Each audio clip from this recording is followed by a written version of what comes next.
সংবাদ সবাইকে স্বাগত জানাচ্ছি। আমি ফিরোজ তোহা। শুরুতে সংবাদ শিরোনাম জানিয়ে দিব সর্বশেষ গুরুত্বপূর্ণ আপডেট সংবাদ। শুরুতেই শিরোনাম। দেশ পরিচালনায় ব্যর্থ আওয়ামী লীগ সরকার বলে মন্তব্য করেছেন বিএনপি চেয়ারপারসনের উপদেষ্টা এবং ঢাকা মহানগর দক্ষিণের আহ্বায়ক আব্দুস সালাম। এরপর জানিয়ে দিব দেশে মুক্ত গণমাধ্যম অনুপস্থিত। একদলীয় শাসনের জাতাকলে বাংলাদেশে আজ মুক্ত গণমাধ্যম অনুপস্থিত বলে মন্তব্য করেছেন বিএনপির স্থায়ী কমিটির সদস্য ড আব্দুল মঈন খান। এবারে জানাবো এই সরকারের আমলে জনগণ ভোট দিতে পারে না বলে মন্তব্য করেছেন বিএনপি সিনিয়র যুগ্ম মহাসচিব অ্যাডভোকেট রুহুল কবির রিজভী। এবারে জানাবো একটি গুরুত্বপূর্ণ সংবাদ। জনগণের কথা চিন্তা করে আইন তৈরি করতে হবে বলছেন আইনমন্ত্রী আনিসুল হক।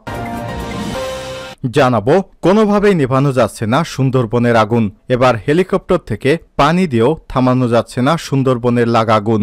সুন্দরবনে লাগা সামান্য আগুন ছড়িয়ে পড়েছে ৫ কিলোমিটারেরও বেশি এলাকা জুড়ে। আগুন লাগার ২৫ ঘন্টা পেরোলেও এখন পর্যন্ত নিয়ন্ত্রণে আসেনি আগুন। সুন্দরবনের আগুন নিয়ন্ত্রণে যোগ দিয়েছে বিমান বাহিনীর একটি দল। তারা হেলিকপ্টারে করে বেলা 12:30টা থেকে বনভূমি এলাকায় আগুন নেভাতে পানি ছেটাতে শুরু করেছে, কিন্তু বিকাল 3:30টার পরও শেষ খবর পাওয়া পর্যন্ত এখনও আগুন নেভেনি।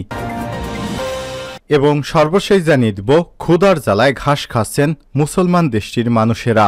দেশটিতে খাবার নেই, পানি নেই, কিছুটা মজুদ খাবার থাকলেও সে খাবার কেনার টাকাও নেই। চরম সংকটে নাজেহাল দেশটিতে কমে গেছে ত্রাণ সরবরাহ। সব মিলে চরম সীমায় পৌঁছে গেছে দুর্ভিক্ষ। ক্ষুধার জ্বালা সহ্য করতে না পেরে ঘাস খাচ্ছে দেশটির বাসিন্দারা। এমনকি বাদামের খোসাও খেয়েও জীবন ধারণ করছে তারা। বলছিলাম ভয়াবহ মানবিক বিপর্যয়ে জর্জরিত সুদানের কথা। জাতিসংঘের খাদ্য বিষয়ক সংস্থা ওয়ার্ল্ড ফুড প্রোগ্রাম বা WFPর আশঙ্কা সুদানের অনাহারে বহু মানুষের মৃত্যু হতে পারে। প্রিয় দর্শক, এতক্ষণ শুনছিলেন সংবাদ শিরোনাম, এবারে বিস্তারিত।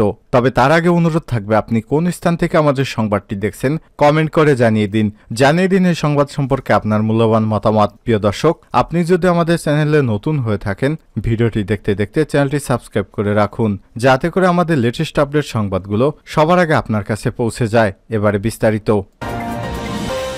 দেশ পরিচালনায় ব্যর্থ আওয়ামী লীগ সালাম। ক্ষমতাসীন আওয়ামী লীগ সরকার দেশ পরিচালনায় ব্যর্থ বলে দাবি করেছেন বিএনপির চেয়ারপারসনের উপদেষ্টা ঢাকা মহানগর দক্ষিণের আহ্বায়ক আব্দুস সালাম। রোববার ৫ মে দুপুরে নয়াপল্টনে বিএনপির কেন্দ্রীয় কার্যালয়ের সামনে তীব্র দাবদাহে অতিষ্ঠ শ্রমজীবী মানুষের মাঝে বিশুদ্ধ পানি এবং খাবার স্যালাইন বিতরণ অনুষ্ঠানে প্রধান অতিথির বক্তব্যে তিনি সব দাবি করেছেন। মৎস্যজীবী দল ঢাকা মহানগর দক্ষিণের উদ্যোগে এই কর্মসূচি পালিত হয়। আব্দুস সালাম বলেন, মানুষ ভোট দিতে পারেনি, এটা কি মিথ্যা কথা?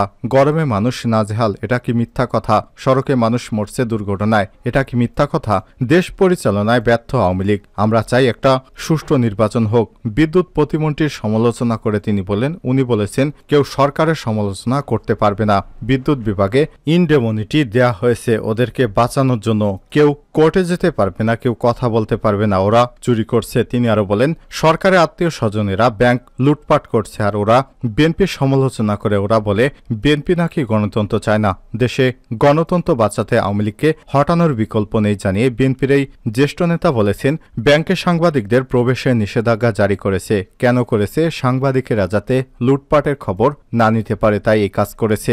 মহানগর দক্ষিণ মৎস্যজীবী দলের আহ্বায়ক শাহ আলমের সভাপতিত্বে এবং কেম সোহেল রানার সঞ্চালনায় অনুষ্ঠানের বক্তব্য রাখেন বিএনপির স্বেচ্ছাসেবক বিষয়ক সম্পাদক মীর শরাফত আলী সপু, মৎস্যজীবী দলের যুগ্ম আহ্বায়ক নাদিম চৌধুরী, জাকির খান, ওমর ফারুক পাটোয়ারি, তরিকুল ইসলাম মধু, সদস্য ইব্রাহিম চৌধুরী, ফজলে কাদের সোহেল, মহানগর উত্তরে আহ্বায়ক আমির হোসেন আমির প্রমুখ।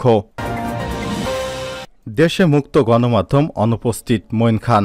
একদলীয় শাসন বাংলাদেশে আজ মুক্ত গণমাধ্যম অনুপস্থিত বলে মন্তব্য করেছেন বিএনপির স্থায়ী কমিটির সদস্য ড আব্দুল মঈন খান। বিশ্ব মুক্ত গণমাধ্যম দিবস 2024 উপলক্ষে রোববার ৫ মে দুপুরে জাতীয় প্রেস ক্লাবে এক আলোচনা সভায় এসব মন্তব্য করেছেন তিনি। আলোচনা সভার আয়োজন করে বিএনপি সমর্থিত বাংলাদেশ ফেডারেল সাংবাদিক ইউনিয়ন BFUJ, ঢাকা সাংবাদিক ইউনিয়ন DUJ। মঈন খান বলেন, আজকে জাতিসংঘের যে সিদ্ধান্তের কথা আমরা বলছি, বিশ্ব মুক্তমানা গণমাধ্যম দিবসেই মুক্ত গণমাধ্যমের দিবসের মূল প্রতিপাদ্য কি সেটা কিন্তু জাতিসংঘের দলিল লেখা আছে। মুক্ত গণমাধ্যমের মূল প্রতিপাদ্য বিষয় হলো অর্জিত গণতন্ত্র।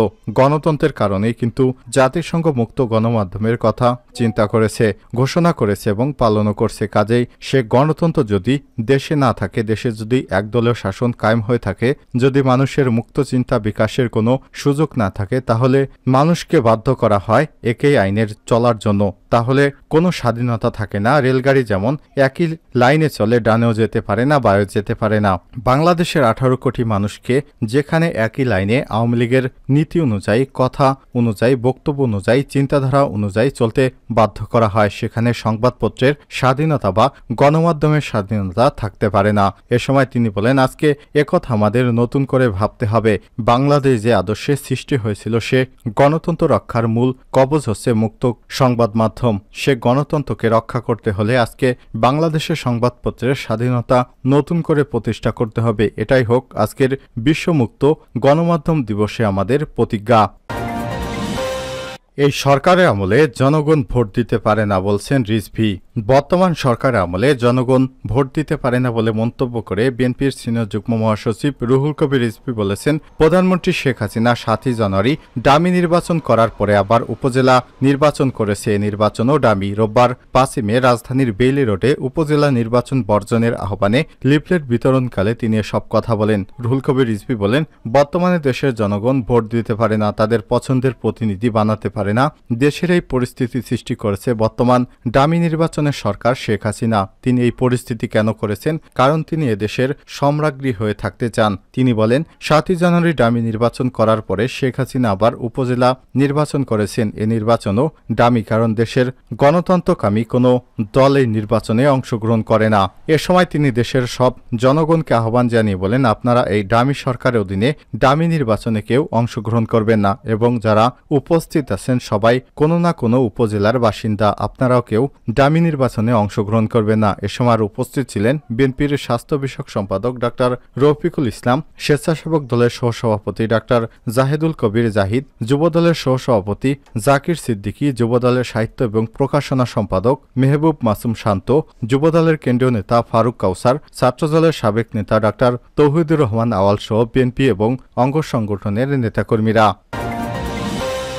জনগণের কথা চিন্তা করে আইন তৈরি করতে হবে বলছেন আইনমন্ত্রী।